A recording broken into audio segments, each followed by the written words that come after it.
재고자산 감모 손실에 대한 건데,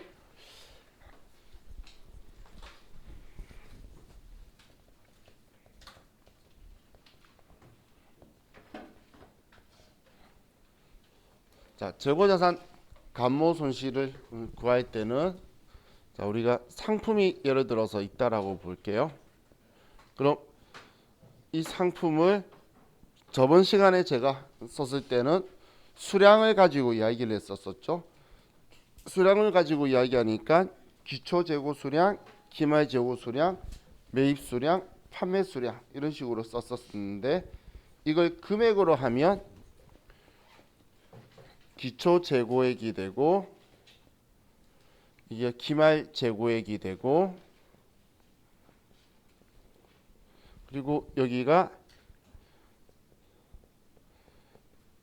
단기 매입액이 되고, 산 거니까 수량인데 금액이라고 쓴 거예요. 그리고 여기에는 판매된 거니까 금액으로 하면 판매된 원가는 매출 원가다 이렇게 되게 될 거예요. 자, 그럼 우리가 금액으로 쓰면 이렇게 되게 될 건데, 자, 우리는 컴퓨터를 가지고 이제 전산으로 회계 처리를 하기 때문에 우리가 나중에 결산을 할 때에 기말 재고액을 써주면 컴퓨터가 매출 원가를 산정해 주는 방식을 쓸 거예요. 왜냐면 평소에는 우리가 사오니까 사올 때마다는 장부에 기록을 하겠죠. 그럼 예를 들어 기초의 상품이 1,000원치 있었어요. 근데 단기에 우리가 팔기 위해서 2,000원치 더 사왔다는 거예요.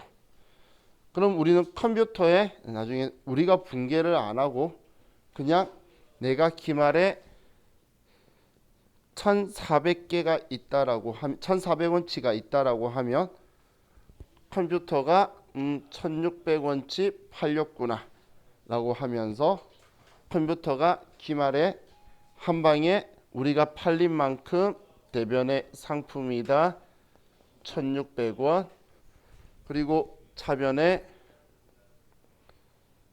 상품 매출 원가다 1,600원 이렇게 한 번에 분계를 해줄 거라는 거예요. 이건 우리가 분계 안 하고 컴퓨터가 한 번에 해줄 거예요. 그래서 평소에는 우리가 물건 팔았을 때 대변에 뭐 제품 매출, 상품 매출이라고 해서 매출이 뭐 예를 들어 500원이면 500원이다. 차변에 돈 받으면 500원 받았다. 이런 식으로 판 거에 대한 원가와 이익을 합친 수익만 인식하지 얼마짜리가 팔렸다는 회계 처리는 저와 같이 이야기한 적이 없죠. 우리 장부에 그렇게 안 쓸 거예요. 매번 물건 팔 때마다 얼마짜리가 팔렸는지 장부에 쓰는 거는 무의미하기 때문에 평소에는 이렇게 팔린 거에 대한 수익만 쓰다가 기말에 한 방에 이제 우리가 없어진 물건만큼 지우고, 그리고 우리 상품 매출 원가다 이런 식으로 쓸 거라는 거예요. 자, 이게 우리 컴퓨터를 전산으로 쓰면서 마지막에 정리하는 원리다라고, 자, 이렇게 생각을 하시고, 자, 그리고 이제 내용을 좀 볼게요. 자, 그럼 우리가 기말 실제 지금 남아 있는 재고액이 1,400원이고, 그리고 정확하게 실제로 판매한 거에 대한 매출 원가가 1,400원이라고 볼게요. 그럼 얘 둘이가 같아야 되는데 200원의 차이가 발생했죠. 이 200원의 차이를 감모 손실이라고 한다라고 했는데, 그럼 이 감모 손실을 우리가 또 두 가지로 나눌 거예요. 두 가지로. 그럼 이 감모 손실을 정상 감모 손실과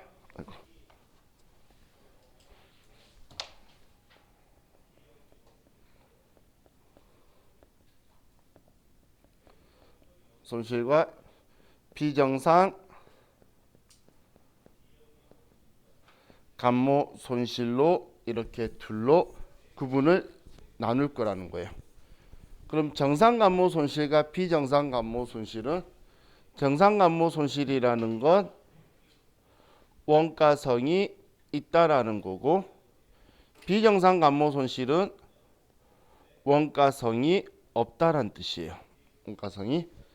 자, 그럼 정상 감모, 비정상 감모를 구분을 짓는 건, 자, 우리가 물건이 없어졌는데 우리 회사의 과실이나 잘못이 아니고 원래 본연의 성격상 이런 게 없어지거나 아니면 다른 외부 용자도 그걸 원가에 포함해도 된다고 인정하는 부분이에요. 자, 예를 들면 우리가 올해 여름에 홍수가 많이 나서 뭐 배추가 물에 다 떠내려가거나 아니면 가물어 가지고 배추가 많이 죽었다라고 뉴스에 나오면 여러분들이 올해 겨울에 김장할 때 배추값이 비싸겠구나라고 생각을 하겠죠. 그럼 그렇게 사라진 우리 배추들은 우리는 정상적으로 사라진 정상감모로 봐서 매출 원가를 원가성을 인정해 주기 때문에 우리가 더 비쌀 거라고 이야기를 하는 거예요. 그런데 만약에 TV 뉴스를 보는데 그 고속도로에서 배추 실은 트럭이 넘어져서 교통사고가 난 게 우리가 보고 봤는데 그걸 보고 우리가 배추 값이 비싸겠구나라고 생각하는 사람 있나요? 그런 건 없죠. 그런 걸 우리는 비정상 감모 손실이라고 하는 거예요. 그럼 우리가 원가성을 인정하는 우리 정상 감모 손실은 얘는 우리가 둘 다 감모 손실이라는 건 없어졌다라고 해서 비용 처리하는 건 똑같아요. 자산이 없어진 건 똑같은 상황이잖아요. 자산이 없어져서 비용 처리하는 건 같은데 정상 감모 손실은 원가성이 있기 때문에 영업 비용으로 처리를 할 거고 비정상 감모 손실은 영업 외 비용으로 처리할 거라는 거예요. 원가성이 있으니까 우리는 영업 비용으로 처리하고 원가성이 없는 건 영업 외 비용으로 처리하겠다는 건데 그럼 영업 비용으로 처리하겠다는 계정 과목이 매출 원가로 처리하겠다는 거예요. 매출 원가로. 그럼 영업 외 비용으로 처리하겠다는 거에 계정 과목이 재고자산 감모 손실이라는 계정 과목을 쓰겠다는 거예요. 자, 그럼 우리가 지금 둘 다 자산이 없어진 게 똑같은 상황인 건 정상 감모든 비정상 감모든 없어진 건 똑같죠. 그럼 우리가 분개를 해보면 대변에 상품이라고 제가 예를 든 게 분개하려고 쓴 거예요. 상품이 200원치 없어진 거는 둘 다 똑같은 상황이라는 거예요. 정상 감모였던 비정상 감모였던 얘 둘이의 차이는 없어요. 없어진 건. 근데 차변에 정상 감모 손실은 차변에 매출 원가로 비용 처리를 할 거라는 거고 비정상 감모 손실은 차변에 재고자산 감모 손실이라는 계정 과목으로 비용 처리를 할 거란 이야기예요.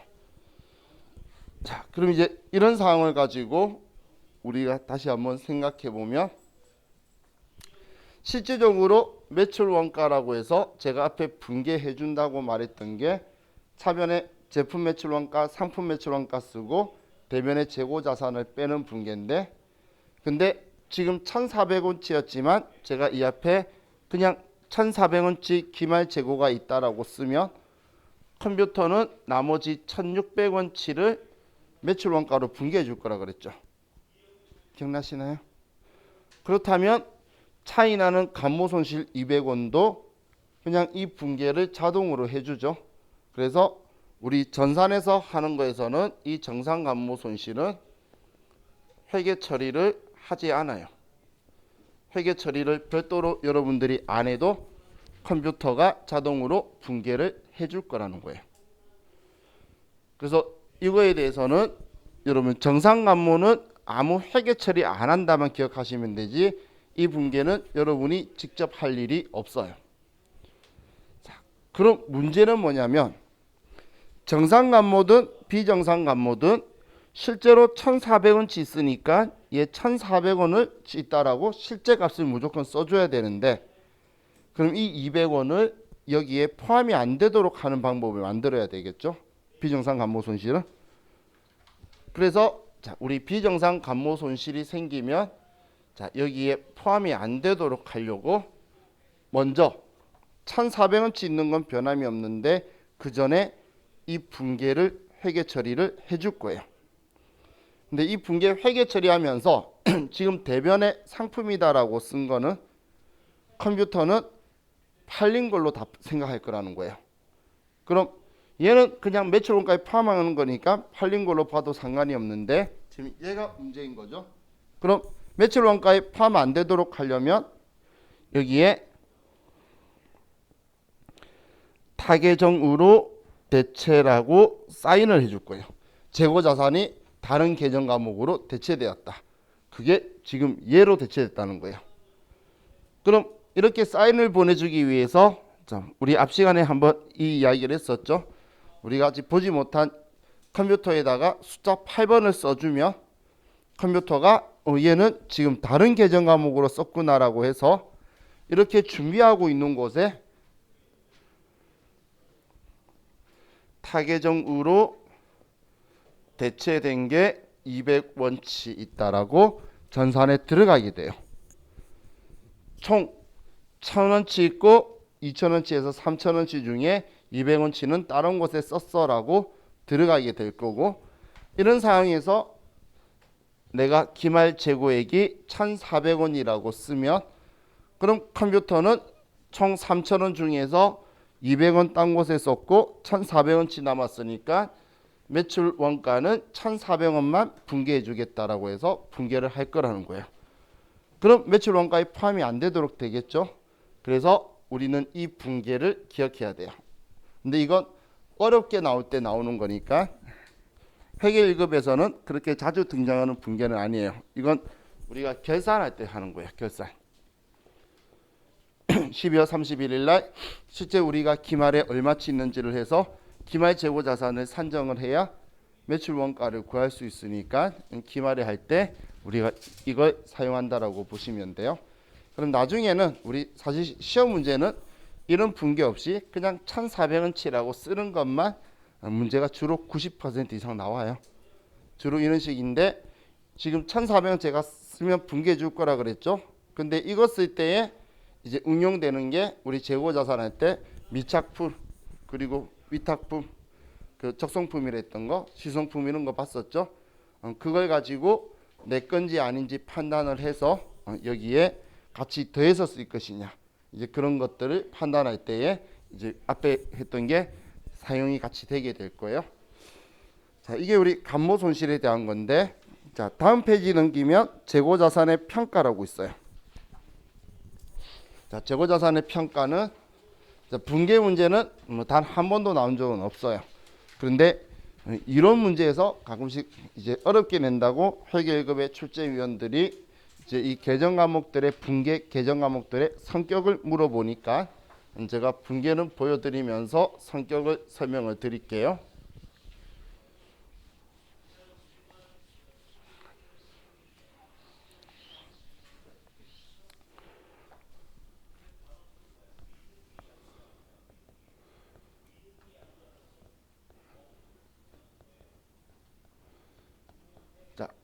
재고자산 평가의 제일 중요한 키워드는 저가법이에요.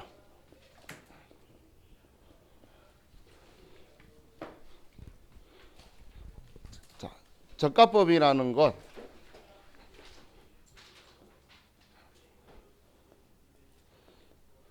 장부가액과 공정가액 중에서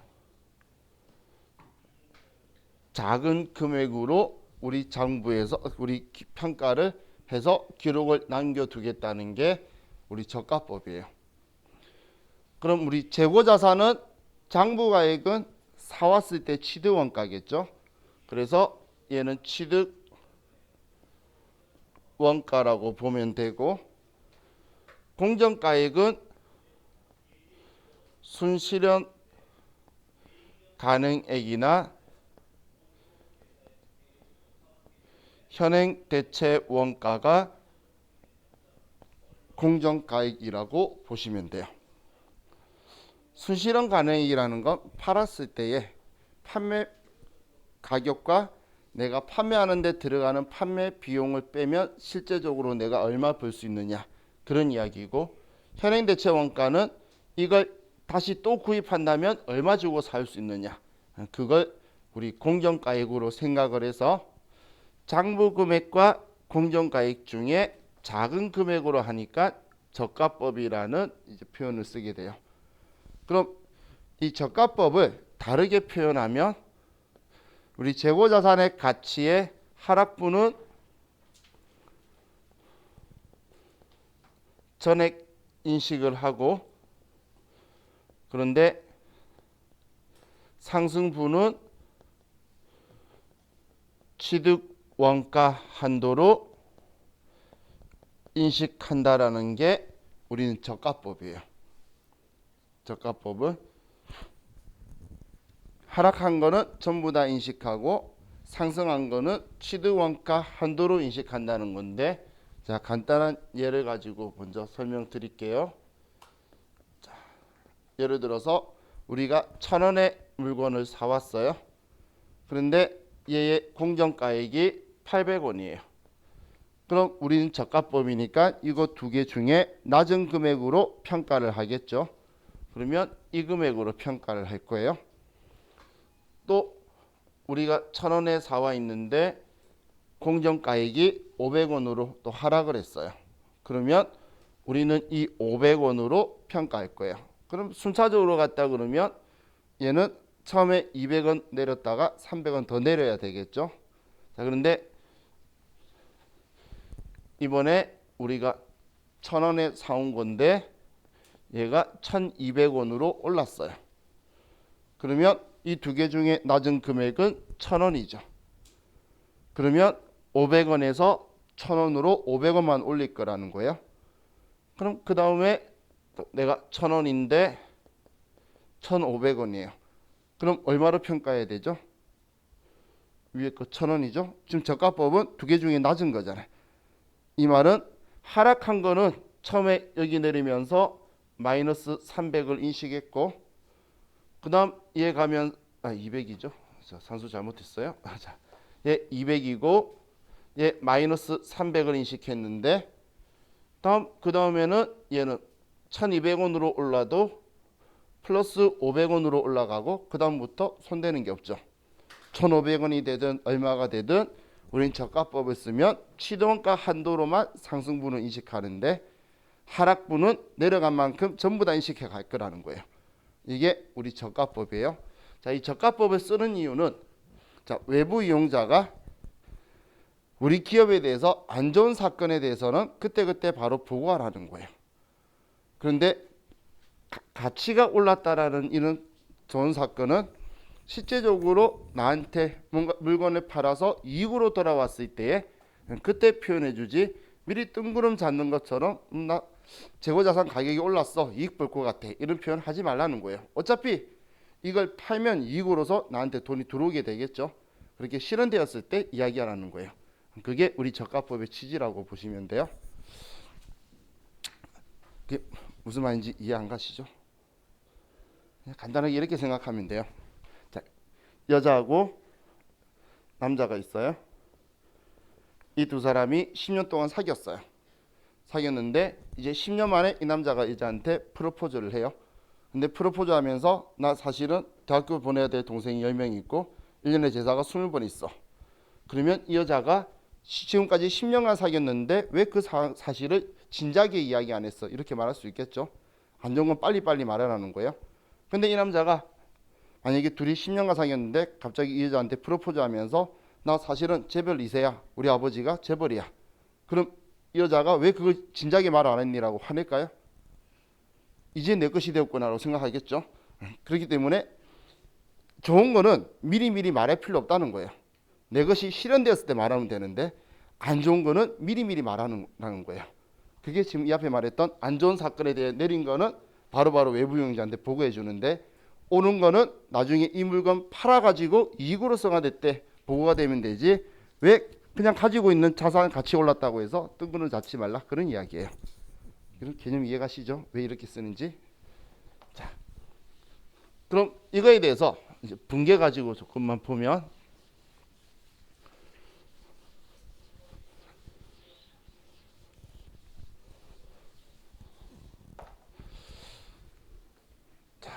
우리가 X1년도에 취득을 이제 1,000원에 했어요. 자, 1,000원에 취득했을 때 차변에 예를 들어서 상품 1,000원이다. 대변에 현금 1,000원이다. 자, 이렇게 구입을 했다가 X1년도 12월 31일 날 봤더니 얘가 800원으로 하락한 거예요. 그럼 우리는 이 금액을 200원을 내려야 되겠죠. 그럼 이 가치를 200원 내릴 건데, 자, 항상 비교는 먼저 얘 둘이 할 거예요. 그럼 마이너스 200원만큼 인식을 해요. 그럼 차변에는 이 앞에는 없어진 물건은 감모 손실이라고 했고, 재고자산 감모 손실. 이번에는 평가한 거잖아. 그래서 재고자산 평가 손실이라고 해요.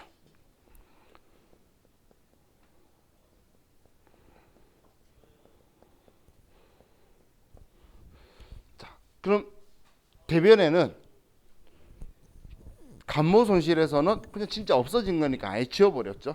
대변에 상품이다, 원재료였으면 원재료였다, 재고자산을 지워버리는데, 그런데 지금 평가 손실은 재고자산이 없어진 게 아니잖아요. 그리고 재고자산의 가치는 다시 회복할 수도 있는 거죠. 그럼 알 수 없는 건데, 그럼 우리 회복한다 그러면 이 1,000원에 사왔다라는 이 기록은 우리가 잊어버리면 안 돼요. 다른 표현으로 상실하면 안 된다는 거예요. 그럼 이 1,000원이라는 걸 그대로 기억해 두면서 200원이 내렸다라고 표현할 수 있는 방법이 800원이에요 라고 말하지 말고 1,000원에 샀는데 200원 가치가 하락했어요. 그래서 800원이에요. 이렇게 보여주는 거예요. 그렇게 보여준다는 표현은 얘는 그대로 두고 이 상품이라는 계정 과목에 차감 계정으로 달아버리는 거예요. 그럼 1,000원에 샀는데 200원만큼 달았다고 외부위원장한테 보여주면 누가 봐도 1,000원 샀는데 200원 가치가 깎였으면 800원짜리네 라고 알 수 있도록 보여줄 거라는 거예요. 그럼 그 계정 과목이 재고자산 평가충당금이라는 계정 과목이에요. 이 재고자산 평가충당금은 얘는 지금 상품이면 상품의 차감 계정 과목이다라는 거예요. 이 자산, 재고자산인 이 상품을 줄여주는 성격으로 대변에 있는 거예요. 우리 차감 계정 봤던 게 대손충당금 할 때 봤었죠.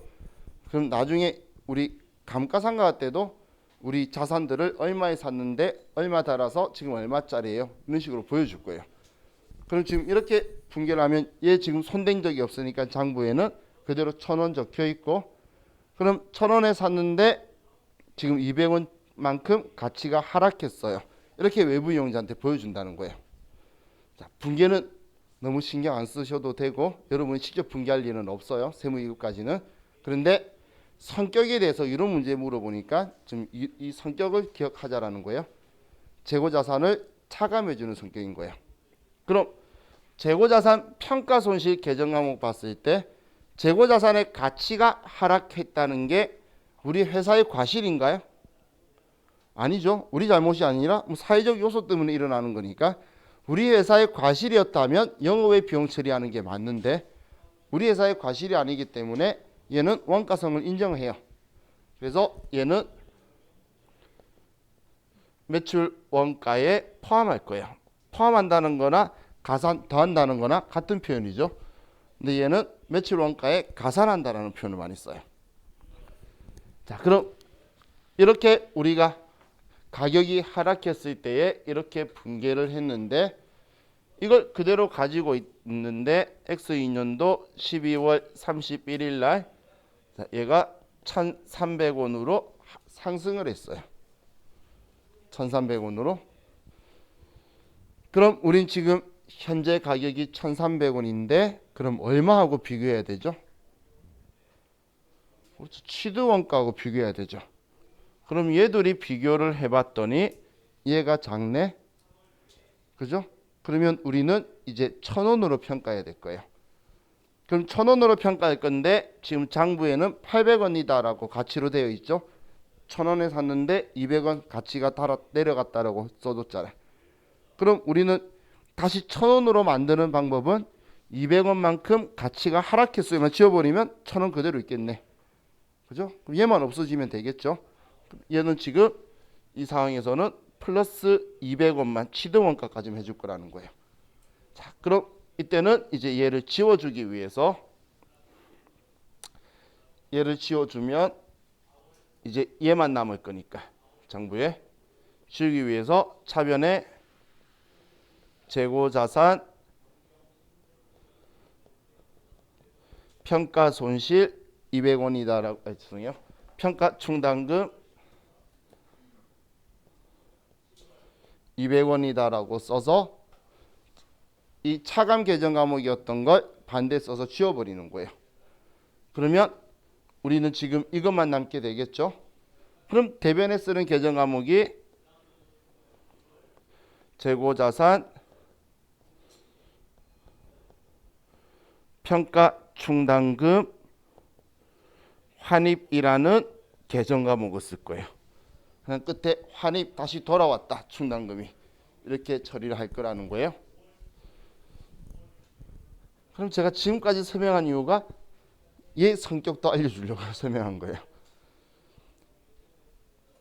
가치가 내렸을 때에 매출 원가에 가산한다는 건 영업비용으로 처리했죠. 근데 얘가 지금 돌아왔어요. 가격을 회복했다는 거야. 그럼 내렸을 때 비용 처리하는 게 회복하면 수익 처리하는 게 맞아요. 그런데 영업비용 처리한 걸 영업수익으로 처리한다면 매출이어야 되는데 얘는 매출 아니잖아. 전에 언제 제가 또 이런 이야기 한번 했었죠. 우리 끝에 환입자 붙는 계정 과목 한번 공부한 적 있어요. 대손충당금 환입할 때 이야기했었죠. 기억나시나요? 그때 제가 이런 표현 썼잖아요. 매출 채권에 대해서 설정할 때는 판관비인 대손상각비 쓰는데 얘가 다시 돌아온다고 해서 영업수익인 매출액으로 쓸 수 없다. 판관비도 영업비용이고 매출원가도 영업비용이에요. 그럼 얘도 지금 매출로 처리해야 되는데 매출로 처리하기가 적절하지 않으니까 그때 대손충당금 환입은 판관비 처리하니까 판관비를 줄였고 얘는 매출원가로 처리했으니까 매출원가를 줄여버릴 거예요. 그래서 얘는 매출원가에 차감하는 성격으로 얘 계정 과목의 성격을 쓸 거예요. 자, 이게 우리 교재 보시면 166페이지에 회계처리라고 적혀 있고 평가 손실 및 평가 충당금 환입이라고 적혀 있는 그때 하락시 회복시에 적혀 있는 아래의 계정 과목 성격들 있죠. 그거에 대해서 이야기한 거고 이걸 분계보다는 여러분들이 이 계정 과목의 성격을 아는지 이론 문제에서 이제 물어보게 될 거니까 그 정도 이 성격 정도까지만 이해해 주시면 돼요. 그리고 저가법이 어떤 걸 이야기하는 거다. 저가법은 뭐하고 뭐를 비교하라라는 걸 지정을 내가 인지를 하면 그 가격 두 개를 비교해서 낮은 금액을 쓰는 거예요. 일단 저가법이라니까 낮은 금액 쓴다는 건 알겠죠. 그럼 뭐하고 뭐를 어떤 비교 대상을 가지고 비교하는지만 정확하게 여러분들이 인지하시면 돼요. 자, 이렇게 하면 우리 저와 같이 재고자산에 대해서는 좀 봤고 사실 재고자산에 대해서 이야기를 꽤 많이 한 거예요. 자, 그럼 이제 우리 교재 174페이지로 가서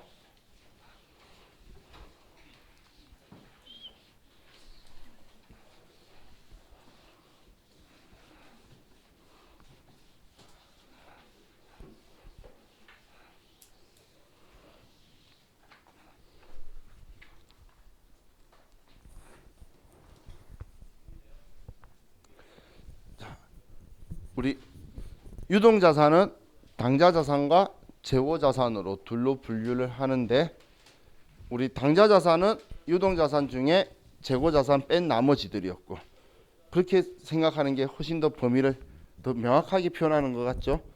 재고자산은 분류가 우리한테 명확하잖아. 생산이나 판매 목적으로 보유하는 자산. 그럼 우리 보고기간 종료로부터 1년 이내에 현금화할 수 있고, 그리고 정상 영업 주기 이내에 있는 것 중에 생산이나 판매 목적으로 보유하는 게 아니면 전부 다 당좌 자산이라는 거였고, 그리고 우리 방금까지 이제 재고 자산에 대해서 이야기했고, 자 이제 우리 비유동 자산으로 가서 첫 번째 투자 자산에 대해서 보도록 할게요. 그럼 그냥 투자 자산이라고 표현하는 거는 비유동 자산이다라고 정확하게 인지를 하시고, 그럼 비유동 자산 중에서 비유동 자산이라는 건 보고기간 종료일로부터 1년 이후에 현금화 된다고 볼 수도 있지만, 또 다른 표현 중에 한 개가 뭐냐면 언제 현금화 될지 모른다는 거예요. 모르면 유동이라 말할 수 없다는 거예요. 그러면 비유동으로 가야지. 그죠? 자, 그럼 거기에 더하기 투자 자산은 우리 회사 업무하고 영업 활동이랑 전혀 관계가 없다는 거예요. 우리 학원이 주식을 샀어요. 전혀 연관이 없죠. 우리 학원이 땅을 샀어요. 그런 것들이 투자 자산이에요. 투자 자산. 그럼 산 이유가 우리 학원 지으려고 샀다면 투자 자산이 아니에요. 우리 학원업 한 대 쓰려고 한 거잖아. 근데 왜 샀는지 모르겠어. 그러면 그냥 투자 자산으로 분류되는 거예요. 자, 그럼 우리 투자 자산의 종류라고 적혀 있는 곳에 자, 정기 예적금이라고 적혀 있죠. 자, 우리 정기 예금에 대해서 전에 단기 금융 상품 하면서도 이야기했던 거 기억나시나요? 그때 제가 이런 표현 썼죠. 책에서도 3개월 초과하고 1년 이내인 거. 이런 표현 쓴 이유가 3개월 이내면 현금성 자산, 그걸 초과했는데 1년 이내면 우리는 유동 자산. 그럼 이제 1년을 초과하면 이제 여기에 있는 투자 자산의 우리 상품이 되겠죠. 우리 정기예금은 2년짜리, 3년짜리도 있잖아. 그런 건 유동 자산으로 둘 수가 없겠죠. 그러면 이제 여기 비유동 자산에 둘 거예요. 자, 그럼 자, 우리 당좌예금이라는 계정 과목 기억나시나요? 당좌예금이라는 계정 과목. 그죠? 그럼 당좌예금이라는 계정 과목 이야기하면서 당좌 차월 제도 이야기했던 거 이것도 기억나시나요? 마이너스 통장의 성격으로 우리가 수표 발행했을 때 우리 수표 수령한 거래처가 우리 잔액보다 초과하더라도 찾아갈 수 있도록 해주는 거. 그죠? 그럼 그렇게 마이너스가 될 수 있도록 하기 위해서는 그냥 해주는 게 아니고 담보를 제공하거나, 왜냐면 법인인격체라고 말하는 법인이 얘 죽어버리면 어떻게 할 거야? 죽었다고 해서 살인사건이 아니에요. 법인은 죽여도 되거든. 그럼 문제가 되겠죠. 법인인격체라는 이제 사람이 아니잖아. 걔는 그냥 파산하면 지가로 죽은 거고, 법인은 잘 죽어요. 하루에 몇백 개씩 죽으니까 그것 때문에 슬퍼할 건 없어요. 물론 내 회사면 슬퍼해야지. 근데 그 외에는 크게 슬퍼할 필요 없어요. 그럼 자, 우리 법인인격체라고 말하는 여기에 마이너스 통장이 대출이 되도록 우리가 성격을 해주려고 그러면 담보를 제공하거나 아니면 당좌 거래 개설 보증금이라는 걸 걸어야 돼요. 당좌 거래 개설 보증금을 걸어야 돼요. 아마 여러분 단위 회사에서 이 마이너스 되도록 해서 차월 제도 쓰면 한 500만 원 걸어뒀을 거예요. 일반적으로 그 정도 좀 거는데, 뭐 작게 거는 데는 한 300 걸면 한도가 조금 작은데 500이면 그래 조금 늘어나요. 그럼 당좌 거래 개설 보증금을 보통 예금에서 이체했다라고 하면, 보통 예금에서 돈 보냈으니까 대변에 보통 예금에서 돈이 나가야겠죠. 그럼 이 보증금을 보내고, 그리고 차변에 우리가 이제 이 당좌 거래 개설 보증금에 대해서 써야 되는데, 이 당좌 거래 개설 보증금은 계정 과목을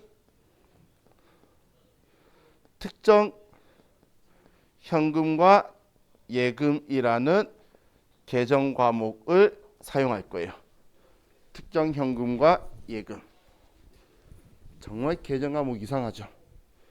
사실 우리 지금까지는 같이 수업 들으면서 이야기하다가 제가 계정 과목을 말하면 그거겠구나 생각할 수 있겠어, 이런 느낌의 계정 과목인데 쟤는 완전히 생뚱맞죠. 근데 저 계정 과목은 얘만을 위해서 만들어진 계정 과목이 아니고 사용에 제한이 있는 거치성 예금들을 전부 다 일컫는 계정 과목이에요. 그러다 보니까 얘 둘이의 연관성이 별로 잘 없어 보이죠. 그래서 시험에서 계정 과목을 아는지 물어보는 걸로 나오는데, 계정 과목 찾았으면 그걸로 기뻐하지 말고 얘 보증금이잖아. 내 돈이죠. 근데 지금 은행에 맡겼네. 그럼 내 돈을 다른 사람이 가지고 있으면 여기에도 거래처를 꼭 써주셔야 돼요. 계정 과목까지 찾아내고 기억을 더듬어냈는데 거래처 안 써서 틀리면 정말 억울하겠죠. 그래서 내 돈을 다른 사람 가지고 있으면 전부 다 거래처 쓰면 돼요.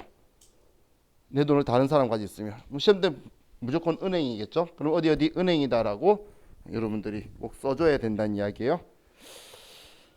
자, 우리 이 계정 과목이 우리 초반에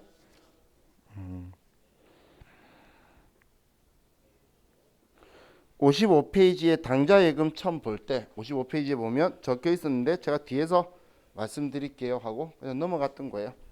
당좌예금 할 때 55페이지 위에 보면 별표 1번에 우리 당좌거래 계약 위한 당좌거래 개설 보증금은 특정 현금과 예금으로 처리한다라고 적혀 있죠.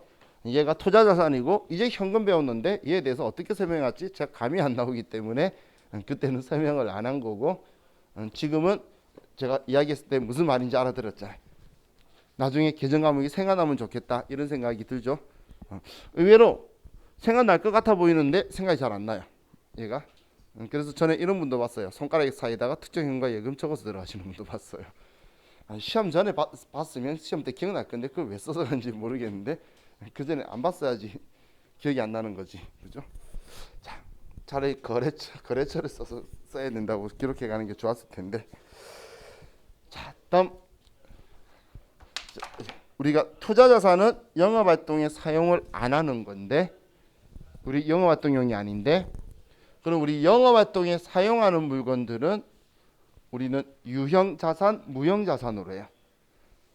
그럼 우리 형체가 있는 것 중에 유형자산이 있고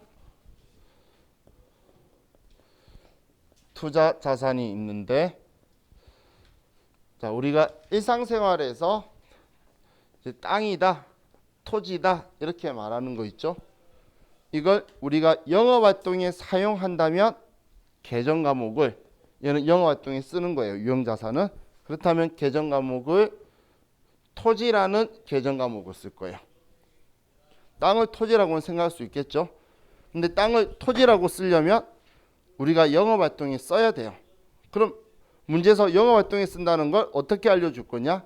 본사 사옥을 짓기 위하여, 공장 건물을 짓기 위하여, 이런 수식을 앞에 붙여요. 그러면 우리 영업활동에 쓸 거란 이야기잖아요. 그런데 영업활동에 쓸 게 아니라면 얘는 계정 과목을 투자자산으로 투자부동산이라는 계정 과목을 쓸 거예요. 같은 땅이지만 영업활동에 쓰면 토지인데 영업활동에 사용하지 않으면 투자부동산이라는 계정 과목을 쓸 거라는 거예요.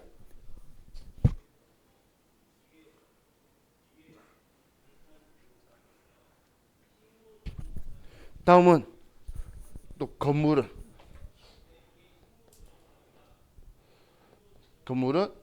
우리가 영업활동에 사용을 하면 건물은 계정 과목이 건물이에요. 영업활동에 쓴다면 계정 과목이 건물인데, 그럼 영업활동에 사용을 하지 않는다면 계정 과목은 투자부동산이에요. 우리 건물도 부동산이라고 하고 땅도 부동산이라고 하잖아, 일상생활에서도. 그럼 우리는 영업활동에 사용 안 한다면 그냥 얘네들은 투자부동산인 거예요, 땅이든 건물이든. 근데 영업활동에 쓴다면 얘를 토지, 건물로 나누는 이유가, 건물은 오래 갈수록 노후화되고 닳아서 없어지는데 땅은 안 없어지는, 영원히 쓸 수 있는 거죠. 그래서 이 두 개를 따로 관리를 할 거예요. 그래서 얘는 계정 과목을 다르게 쓰는데, 우리가 영업활동에 안 쓸 거면 그냥 장부에 사원금액 적어뒀다가 얘 팔릴 때 장부 금액보다 많이 받으면 이익이고 작게 받으면 손해다. 이걸로 끝낼 거라는 거예요. 자, 그럼 우리 지금 이거 설명하려고 저거까지 같이 이야기한 거예요. 얘네들 다 끝나면 다음에 얘네들 볼 거거든. 자, 그럼 자, 우리 회사가